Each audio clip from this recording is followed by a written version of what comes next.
Tu as sûrement remarqué à quel point c'est facile de jouer à des jeux vidéo, ou de parcourir les réseaux sociaux sur ton téléphone. Je suis sûr que tu pourrais rester devant un écran à faire ces activités pendant 2 heures, sans perdre ta concentration. Mais qu'en est-il d'une demi-heure d'étude? Ça pourrait être trop difficile. Et que dirais-tu de consacrer 1 heure à ton projet personnel? Ça ne semble pas très attirant. Même si tu sais logiquement que étudier, faire de l'exercice, construire une entreprise, ou quelque chose d'aussi productif, te procurera plus de bénéfices à long terme, tu préfères quand même regarder la télé, jouer aux jeux vidéo et défiler sur les réseaux sociaux. On pourrait dire que c'est évident. Pourquoi? Une activité est facile et ne demande pas beaucoup d'efforts, tandis que l'autre est difficile et nécessite que tu t'investisses. Mais certaines personnes n'ont apparemment aucun problème à étudier, faire de l'exercice ou travailler sur leur projet régulièrement. Ce qui amène à la question, pourquoi certaines personnes sont-elles plus motivées pour s'attaquer à des choses difficiles? Et existe-t-il un moyen de rendre les choses difficiles plus faciles? Pour répondre à cette question, regardons ce neurotransmetteur cérébral, la dopamine. La dopamine est souvent considérée comme une molécule de plaisir. Mais ce n'est pas exactement ce qu'elle fait. La dopamine est ce qui nous fait désirer des choses. Et c'est ce désir qui nous donne la motivation de nous lever et de faire des trucs. Si tu n'es pas sûr de la puissance de la dopamine, laisse-moi te présenter quelques expériences que des neuroscientifiques ont réalisées sur des rats. Les chercheurs ont implanté des électrodes dans le cerveau des rats. À chaque fois que le rat tirait sur un levier, les chercheurs stimulaient le système de récompense du cerveau du rat. Le résultat était que les rats développaient une envie si forte qu'ils continuaient à tirer sur le levier, encore et encore pendant des heures. Les rats refusaient de manger ou même de dormir. Ils continuaient simplement à appuyer sur le levier jusqu'à épuisement. Mais ensuite, le processus a été inversé. Les chercheurs ont bloqué la libération de dopamine dans le centre de récompense du cerveau. En conséquence, les rats sont devenus tellement léthargiques que même se lever pour boire de l'eau n'en valait pas la peine. Ils ne mangeaient pas. Ils ne voulaient pas s'accoupler. Ils ne désiraient rien du tout. On pourrait dire que les rats avaient perdu toute volonté de vivre. Cependant, si de la nourriture était placée directement dans leur bouche, les rats mangeraient toujours et apprécieraient la nourriture. Ils n'avaient simplement pas la motivation de se lever et de le faire eux-mêmes. On pourrait penser que c'est la soif ou la faim qui nous motive à obtenir de la nourriture ou de l'eau. Mais la dopamine joue aussi un rôle clé ici. Ces expériences sur les rats peuvent sembler extrêmes. Mais tu peux observer des effets similaires de la dopamine chez les humains et dans notre vie quotidienne. En fait, ton cerveau établit des priorités en grande partie en fonction de la quantité de dopamine qu'il s'attend à recevoir. Si une activité libère trop peu de dopamine, tu n'auras pas beaucoup de motivation pour la faire. Mais si une activité libère beaucoup de dopamine, tu seras motivé pour la répéter, encore et encore.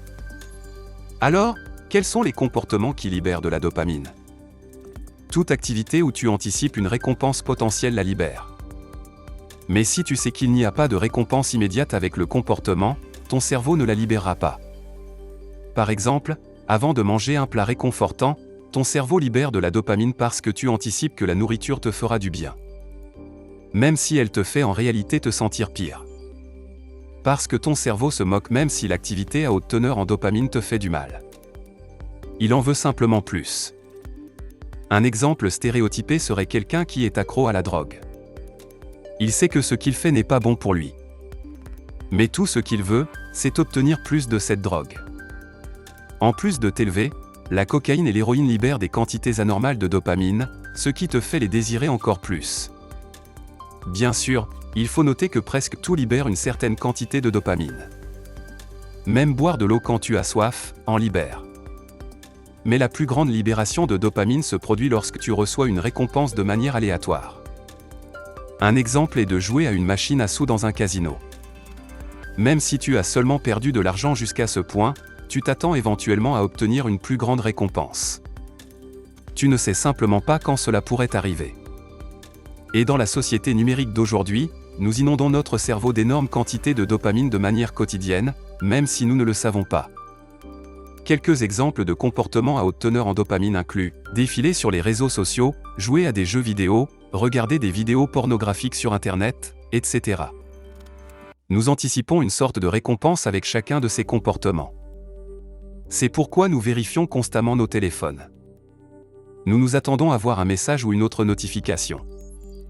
Et nous savons qu'à la fin, nous allons le recevoir. Nous devenons comme ces rats tirant sur le levier, essayant d'obtenir une nouvelle poussée de dopamine. Et tu pourrais penser, et alors?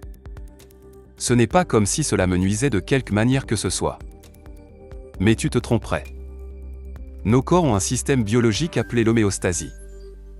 Cela signifie que notre corps aime maintenir les conditions physiques et chimiques internes à un niveau équilibré.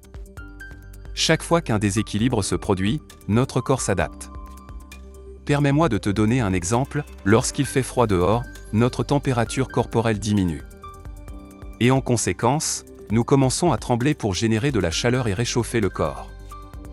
Cependant, lorsqu'il fait chaud dehors, notre température corporelle augmente. Et nous commençons à transpirer pour perdre un peu de cette chaleur. Essentiellement, notre corps cherche à maintenir une température d'environ 37 degrés Celsius ou 98 degrés Fahrenheit, peu importe quoi. Mais il y a une autre façon dont l'homéostasie se manifeste. Et c'est à travers la tolérance. Par exemple, quelqu'un qui boit rarement de l'alcool deviendra ivre très rapidement. Mais quelqu'un qui boit régulièrement devra boire plus d'alcool, car son corps a développé une tolérance. Essentiellement, il faut de plus en plus d'alcool pour le rendre ivre, car il est devenu moins sensible à ses effets. Et ce n'est pas très différent avec la dopamine. Ton corps essaie de maintenir l'homéostasie, alors il régule à la baisse tes récepteurs de dopamine. Essentiellement, ton cerveau s'habitue à avoir des niveaux élevés de dopamine et ces niveaux deviennent ta nouvelle norme. Ainsi, tu développes une tolérance à la dopamine. Cela peut être un gros problème, car les choses qui ne te donnent pas autant de dopamine ne t'intéressent plus. Et il est beaucoup plus difficile de te motiver à les faire.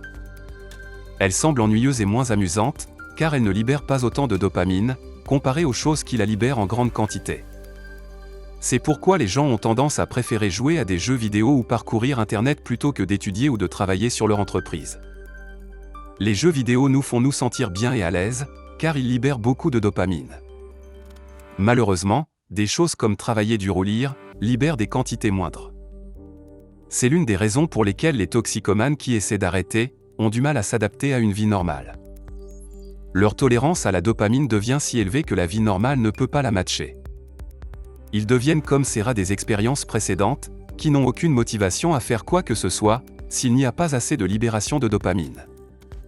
Et ce ne sont pas seulement les toxicomanes. Les personnes qui sont accros aux jeux vidéo, aux réseaux sociaux ou à la pornographie sur Internet vivent la même chose. Une fois que leur tolérance à la dopamine devient trop élevée, ils ne sont tout simplement pas capables d'apprécier les comportements à faible teneur en dopamine.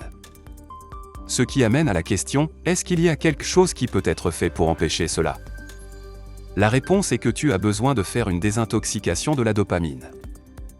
À ce stade, tu as peut-être déjà une idée de ce à quoi ressemblera une désintoxication de la dopamine. Ce que tu vas faire, c'est réserver une journée où tu vas éviter toutes les activités très stimulantes. Tu vas cesser de submerger ton cerveau avec de fortes quantités de dopamine, et tu vas laisser tes récepteurs de dopamine récupérer. Juste une mise en garde, si tu souffres d'une toxicomanie, je te suggère de chercher de l'aide professionnelle, car tu as probablement développé une dépendance physiologique et psychologique. Et je ne veux pas que tu subisses des symptômes de sevrage extrême. Revenons à la désintoxication. Pendant une journée entière, tu essaieras d'avoir aussi peu de plaisir que possible. Tu ne utiliseras pas Internet, ni aucune technologie comme ton téléphone ou ton ordinateur.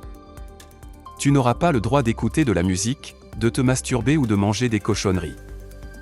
Essentiellement, tu vas éliminer toutes les sources de plaisir externes pendant toute la journée. Tu vas embrasser l'ennui. Et crois-moi, il y aura beaucoup d'ennui.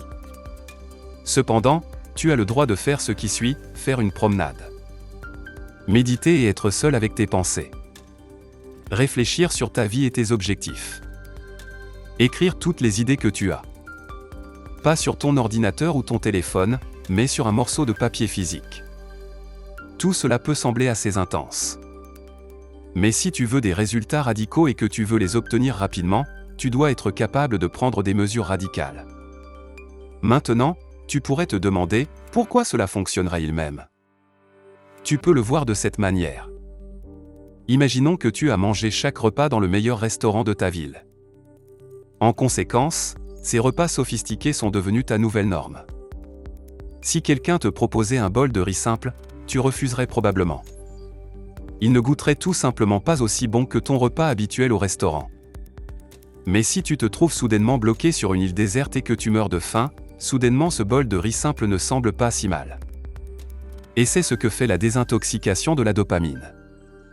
Elle te prive de tout le plaisir que tu as l'habitude d'avoir, et en retour, elle rend ces activités moins satisfaisantes plus désirables.